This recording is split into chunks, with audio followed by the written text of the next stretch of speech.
सड़क किनारे एक पुराने से ठेले पर करीना देवी बड़े ध्यान से अंडों की ट्रे सजाए खड़ी थीं। चेहरे पर थकान के बावजूद रोजी रोटी कमाने का हौसला उनकी आंखों में साफ झलक रहा था। उनकी इकलौती बेटी उसी जिले में जिलाधिकारी डीएम के पद पर तैनात थी, मगर सरकारी कामकाज की व्यस्तता में उसे यह अंदाजा भी नहीं था कि उसकी मां किन हालात में अपना जीवन गुजार रही है। और आज उनकी मां के साथ ऐसा कुछ होने वाला है जो उनकी रूह को हिला देगा। करीना देवी चुपचाप अंडे बेचने में लगी थीं कि तभी एक इंस्पेक्टर, जिसका नाम राकेश वर्मा था, मोटरसाइकिल से आया। उसने बाइक सड़क किनारे रोकी और गुस्से में बोला, तुम्हारी हिम्मत कैसे हुई सड़क किनारे अंडे के ठेले लगाने की? तुम्हारे चलते यहां जाम लग सकता है, जल्दी से अपना ठेला हटाओ। इतना कहकर इंस्पेक्टर अचानक गुस्से में आगे बढ़ा और ठेले पर जोर से लात मार दी और अंडों की ट्रे उठाकर जमीन पर फेंकने लगता है, जिससे कई दर्जनों अंडे फुटकर इधर उधर बिखर जाते हैं। टूटे अंडों की गंध हवा में फैलते ही लोग रुककर तमाशा देखने लगते हैं, जिससे इंस्पेक्टर और भड़क कर चिल्लाता है, यह तुम्हारे बाप की सड़क है क्या? जहां मन किया खड़ी हो गई बेचने। अगर बेचना है तो अपनी जगह पर बेचो। करीना देवी चुपचाप उसकी बातें सुनती रही, अपमान सहती रही। उनकी आंखों में आंसू थे, लेकिन वह बिना कुछ कहे जमीन पर गिरी कुछ बचे अंडे उठाने लगी। भीड़ में खड़े लोग सिर्फ तमाशा देख रहे थे। ना किसी ने आवाज उठाई, ना किसी ने मदद की। भीड़ में एक लड़की थी जो सोशल मीडिया पर मशहूर थी। उसने मोबाइल निकाली और पूरा वाकया रिकॉर्ड करने लगी। इंस्पेक्टर लगातार उन्हें डांट रहा था, अपमानित कर रहा था, और लोग बस हंसते देखते रह गए।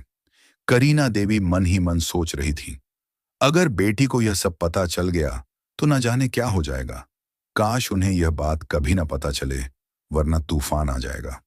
आंखों में आंसू लिए कुछ बचे अंडे वापस ठेले पे रखकर वो ठेले लेकर धीरे धीरे घर की ओर चल पड़ी। उधर जिस लड़की ने वीडियो बनाई थी, उसने घर पहुंचकर उसे सोशल मीडिया पर अपलोड कर दिया। कैप्शन में लिखा था, इस बूढ़ी औरत की कोई गलती नहीं थी, लेकिन इंस्पेक्टर ने इसकी अंडे से भरी ट्रे उठाकर जमीन पे फेंक दी और सड़क पर भरे लोगों के बीच बेइज्जत किया। क्या यह सही है? वीडियो तेजी से वायरल हो गया। लोग शेयर करने लगे, कमेंट करने लगे। हर कोई इस घटना को गलत बता रहा था। कुछ देर बाद यह वीडियो सरिता के मोबाइल में पहुंचा। वीडियो देखते ही उसका खून खौल उठा। वह सोच भी नहीं सकती थी कि उसकी मां के साथ ऐसा बर्ताव हुआ है। लोगों के सामने बेइज्जत किया गया, थप्पड़ तक मारा गया। सरिता ने तुरंत वीडियो अपनी फोन में सेव की और मन में संकल्प लिया कि मां के साथ जो हुआ वो मैं बर्दाश्त नहीं कर सकती। उसे उसकी औकात दिखानी ही पड़ेगी। सरिता ने अपनी वर्दी उतारी और पीले रंग का सलवार सूट पहन लिया। अब वह एक साधारण गांव की लड़की लग रही थी। अपनी कार में बैठकर कुछ ही घंटों में घर पहुंच गई। घर पहुंचते ही उसने दरवाजा खटखटाया। करीना देवी उस समय किचन में सब्जियां काट रही थी। दरवाजे की आवाज सुनकर उन्होंने पुकारा, कौन है? मैं हूं मां, सरिता लौट आई हूं आपसे मिलने। आवाज सुनते ही करीना देवी के हाथ रुक गए, आंखों में नमी आ गई। उनके मन में डर भी था कि कहीं सरिता को इस घटना का पता तो नहीं चल गया। वह जानती थी कि उनकी बेटियां कितनी ईमानदार और जिद्दी हैं, अपनी मां के लिए कुछ भी कर गुजरेंगी। उन्होंने जल्दी से दरवाजा खोला। खड़ी बेटी को देखते ही मां बेटी गले लग गई, जैसे सालों की दूरी एक पल में मिट गई हो। करीना देवी ने पूछा, बेटी तू कैसी है? कितने दिनों बाद आई है? तू तो इस मां को भूल ही गई थी। सरिता ने जवाब दिया, मां ऐसी बात मत बोल, मेरी तुझे बहुत याद आती है। मैं ऑफिस के कामों में इतनी बिजी रहती कि तुझसे बात करने की भी फुर्सत नहीं मिलती है। मां ने बोली, अच्छा पहले अंदर आओ। तो सरिता किचन में गई और सब्जियां देखकर बोली, मां आप बैठिए, खाना मैं बना देती हूं। थोड़ी देर में खाना बनकर तैयार हो गया। मां बेटी ने साथ बैठकर खाना खाया और फिर बातें शुरू हुई। सरिता ने सीधा सवाल किया, मां आपके साथ जो हुआ आपने मुझे क्यों नहीं बताया? ये बहुत गलत है। मैं उस इंस्पेक्टर को सस्पेंड करवा कर ही मानूंगी। उसने कानून के खिलाफ किया है और मैं उसे दिखाऊंगी कि कानून की ताकत क्या होती है। करीना देवी ने डरते डरते कहा, बेटा छोड़ो, पुलिस वाले हैं। क्या हो गया अगर उसने ऐसी बातें कर दी? जाने दो। सरिता ने सख्ती से कहा, नहीं मां, आप चुप रहिए। मैं जानती हूं मुझे क्या करना है। उसने जो किया उसकी सजा उसे जरूर मिलेगी। इतना कहकर सरिता ने लाल रंग की सलवार सूट पहनी, साधारण गांव की लड़की की तरह तैयार हुई और सीधे थाने की ओर निकल पड़ी। ये वही थाना था जहां इंस्पेक्टर राकेश वर्मा तैनात था। थाने पहुंचकर उसने देखा, राकेश वहां मौजूद नहीं था। केवल कुछ हवलदार और एसएओ संदीप सिंह वहां बैठे थे। सरिता सीधे एसएओ संदीप सिंह के पास गई और बोली, मुझे इंस्पेक्टर राकेश वर्मा के खिलाफ रिपोर्ट दर्ज करवानी है। उन्होंने मेरी मां के साथ सड़क पर बदतमीजी की, अंडे के ठेले को तोड़ा और सारे अंडे को जमीन पे फेंक दिया, थप्पड़ मारा और लोगों के सामने अपमानित किया। मैं चाहती हूं कि उनके खिलाफ सख्त कार्रवाई हो।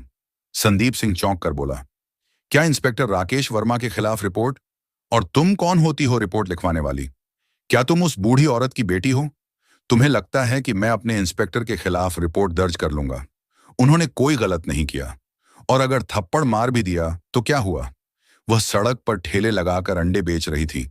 गलत तो वही थी। सरिता की आंखों में गुस्सा भड़क उठा। देखिए, हमें कानून मत सिखाइए। हमने कानून पढ़ा है और अच्छी तरह जानते हैं कि इसमें क्या लिखा है। मैं उसी कानून की मदद से उसे सजा दिलवाऊंगी। अगर आपने रिपोर्ट नहीं लिखी तो मैं आपके खिलाफ भी एक्शन लूंगी। संदीप सिंह हैरान रह गया। ये साधारण सी गांव की लड़की इतनी आत्मविश्वास से और बिना डरे बात कर रही थी जैसे कोई बड़ी ताकत उसके पीछे हो। वह बोला, तुम कौन हो और तुम्हारी इतनी औकात कि हमें सस्पेंड करवाओगी? हम चाहे तो अभी तुम्हें अंदर करवा सकते हैं। सरिता ने उसकी आंखों में सीधा देखते हुए कोई जवाब नहीं दिया, बस हल्की मुस्कान के साथ कुर्सी पर बैठी रही। पर उसकी चुप्पी ने माहौल को और भारी कर दिया। इंस्पेक्टर ने सोचा, ये लड़की डरी क्यों नहीं? वह फिर गरजा, चुप क्यों हो? जवाब दो। सरिता ने शांत लेकिन ठंडी आवाज में कहा, समय आने पर सब पता चल जाएगा, और जब पता चलेगा तब तुम्हें माफी मांगने का भी मौका नहीं मिलेगा। उसकी आंखों की दृढ़ता देखकर इंस्पेक्टर पल भर को सकपका गया, लेकिन अपनी अकड़ बनाए रखने के लिए हंसी उड़ाते हुए बोला, अरे, बड़ी फिल्मी डायलॉग मारती हो, निकलो यहां से। इतनी बात हो ही रही थी कि तभी इंस्पेक्टर राकेश वर्मा अंदर आया और लड़की को देखकर उसने हल्की मुस्कान के साथ पूछा, क्या बात है? क्या करने आई हो? वह सीधे सरिता के सामने खड़ा हो गया। सरिता के मन में गुस्से का तूफान था। अगर वह कानून की इज्जत न करती तो उसी वक्त उसे तमाचा जड़ देती, लेकिन वह कानून की रक्षक थी और अपनी पहचान छिपा कर आई थी, इसलिए सिर्फ बोली, याद रखना, मैं तुम्हें सस्पेंड करवा कर रहूंगी। तुम्हें कानून में रहने का कोई हक नहीं। मेरे शब्द तुम्हारे लिए बहुत भारी पड़ेंगे। इतना सुनते ही इंस्पेक्टर राकेश गुस्से से आग बबूला हो गया और सरिता को एक थप्पड़ जड़ाश दिया और बोला, आखिर तू होती कौन है मुझे सस्पेंड करने वाली? इतना कहकर उसको धक्के देकर थाने से निकाल दिया। ये सब देखकर अंदर खड़े सभी सिपाही सरिता पर हंसने लगे और बोले, बड़ी आई थी अंडे बेचने वाली भिखारन की बेटी, इंस्पेक्टर को सस्पेंड करने देखो, कैसे सिर झुकाकर जा रही है और अपने आप से संकल्प करती है कि वो इनको छोड़ेगी नहीं। अगली सुबह का नजारा पूरे शहर के लिए हैरान कर देने वाला था। सूरज की पहली किरणों के साथ ही सड़क पर सायरनों की गूंज फैल गई। दो पुलिस जीपें सबसे आगे रास्ता साफ करती हुई चल रही थीं। उनके पीछे काले शीशों वाली शाही डीएम की गाड़ी और उसके ठीक पीछे दो और पुलिस वाहन सुरक्षा घेरे में थे। जैसे ही काफिला थाने के मुख्य दरवाजे पर आकर रुका, गाड़ियों के दरवाजे एक साथ खुले। डीएम सरिता पूरी गरिमा के साथ चमकदार बेज रंग की आधिकारिक वर्दी पहने, टोपी सिर पर सटी हुई, गाड़ी से उतरी। उनके साथ बड़े बड़े पुलिस अधिकारी दोनों ओर खड़े हो गए। थाने के बरामदे में खड़े वही सिपाही जो कल तक उस पर हंस रहे थे, अब इस नजारे को देखकर मानो पत्थर के बुत बन गए। उनके पैरों तले जमीन खिसक गई, आंखें फटी की फटी रह गईं और होंठ सूखकर एकदम चुप हो गए। और इंस्पेक्टर राकेश अपने डेस्क पर बैठा कुछ फाइलें देख रहा था और ऐसे वो संदीप सिंह उसके बगल में खड़ा था। उनको जरा भी अंदाजा नहीं था कि आज उन दोनों का सबसे बुरा दिन आने वाला है। सरिता ने बिना किसी को देखे सीधी नाप तौल वाली चाल में थाने के अंदर कदम रखा। उनकी वर्दी की चमक और चारों तरफ गूंजता सन्नाटा था। सरिता की चेहरा साफ बता रहे थे कि आज यहां कुछ बड़ा होने वाला है।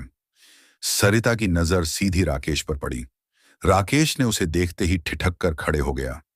चेहरे की रंगत उड़ चुकी थी। उसके दिमाग में जैसे कल का मंजर फिर से घूम गया। वही लड़की जिसे उसने इस थाने से धक्के देकर बाहर निकाला था, अपमानित किया था, अब वही लड़की आज इस थाने में डीएम बनकर खड़ी थी।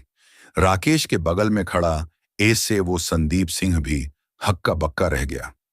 उसकी आंखों में भी डर साफ झलक रहा था, मानो शरीर से सारा खून उतर गया हो। सरिता ने ठंडी लेकिन बेहद सख्त आवाज में कहा, क्या हुआ? चेहरे का रंग क्यों उतर गया? तुम दोनों को याद है कुछ दिन पहले मेरी मां के साथ भरे बाजार में बदसलूकी, और मैं जब रिपोर्ट लिखवाने आई तो तुमने यहीं से धक्के मारकर निकाला था मुझे। आज उसी दरवाजे से वापस आई हूं। फर्क बस इतना है कि अब मैं इस थाने में डीएम की वर्दी में आई हूं और कल मैं सादे कपड़े में आई थी। राकेश वर्मा और संदीप सिंह के पास कोई जवाब नहीं था। वह सिर्फ नीचे देख रहे थे। सरिता ने कहा, आपने एक पुलिस अधिकारी की गरिमा को ठेस पहुंचाई है। आपने जिस तरह से मेरे माता के साथ व्यवहार किया वह अमानवीय और अक्षम्य है। सरिता ने दृढ़ स्वर में कहा, तुम्हारे खिलाफ विभागीय जांच की जाएगी और मैं सुनिश्चित करूंगी कि तुम्हें कड़ी से कड़ी सजा मिले। धर्मवीर ने गिड़गिड़ाते हुए कहा, मैडम प्लीज मुझे माफ कर दीजिए, मेरी नौकरी चली जाएगी, मैं गरीब आदमी हूं। सरिता ने उसकी एक न सुनी। जब आप मेरे मां को पीट रहे थे तब आपको याद नहीं आया कि वे गरीब हैं। जब आप उनकी मेहनत को रौंद रहे थे तब आपको दया नहीं आई। सरिता ने उसी समय अपने बगल में खड़े एसपी से सख्त लहजे में कहा, एसपी साहब, अभी के अभी इंस्पेक्टर राकेश वर्मा और संदीप सिंह को निलंबन के आदेश जारी करें। एसपी ने बिना एक पल गंवाए फाइल मंगवाई, आदेश लिखे और तुरंत साइन कर दिए। आदेश सुनते ही राकेश और संदीप का चेहरा सफेद पड़ गया। सरिता ने आगे कहा, वर्दी उतारो और अपनी सर्विस रिवॉल्वर जमा करो। थाने में मौजूद सबकी नजरें उसी पर टिकी थीं। भारी कदमों से राकेश और संदीप ने वर्दी के सितारे खोले, बेल्ट उतारी और रिवॉल्वर मेज पर रख दी। उसी वक्त उसे थाने से बाहर कर दिया गया। यह खबर आग की तरह पूरे शहर में फैल गई। बाजार के दुकानदार, मोहल्ले के लोग, सबको पता चला कि वही इंस्पेक्टर राकेश जिसने सड़क किनारे अंडे बेच रही करीना देवी को बेइज्जत किया था, आज निलंबित हो गया है। लोगों के चेहरों पर संतोष और खुशी साफ झलक रही थी। सब ने डीएम सरिता की हिम्मत और न्याय के लिए उनकी लड़ाई की जमकर सराहना की। करीना देवी के भी आंखों में चमक आ गई। उन्हें लगा जैसे उनके साथ हुए अपमान का बदला मिल गया हो। सरिता ने मां के साथ कुछ दिन बिताए और अपनी मां को अपने साथ लेकर अपने पोस्टिंग पर चली गई। सरिता ने स्थानीय पुलिस को सख्त आदेश दिए कि पूरे इलाके में छोटे दुकानदारों और रेहड़ी ठेले वालों को सुरक्षा दी जाए और कोई भी अधिकारी या कर्मचारी उनके साथ दुर्व्यवहार करने की हिम्मत न करे। इंस्पेक्टर राकेश वर्मा के खिलाफ विभागीय जांच शुरू हुई। जांच में उसके खिलाफ ठोस सबूत मिले। नतीजतन उसे नौकरी से बर्खास्त कर दिया गया और उस पर आपराधिक मामला भी दर्ज कर दिया गया। उसने अपनी गलती मान ली, लेकिन तब तक बहुत देर हो चुकी थी। यह कहानी सिर्फ एक इंस्पेक्टर के निलंबन की नहीं थी, यह न्याय की जीत की कहानी थी। यह एक बेटी के अपने माता के प्रति अटूट प्रेम, साहस और सच्चाई के लिए डटकर लड़ने का प्रमाण थी। यह घटना पूरे शहर के लिए एक सीख बन गई कि वर्दी का असली सम्मान तभी है जब उसे ईमानदारी और जनता की सेवा के लिए पहना जाए। सत्ता का दुरुपयोग कभी सफल नहीं होता और अंत में सच्चाई और न्याय की ही जीत होती है। दोस्तों, अगर आपको यह वीडियो पसंद आई हो तो इसे लाइक करें, अधिक से अधिक लोगों तक शेयर करें और हमारे चैनल खुशी बाई स्टोरी को सब्सक्राइब करना ना भूलें, क्योंकि हमारे चैनल पर आपको इसी तरह की रोमांचक वीडियो मिलती रहती हैं।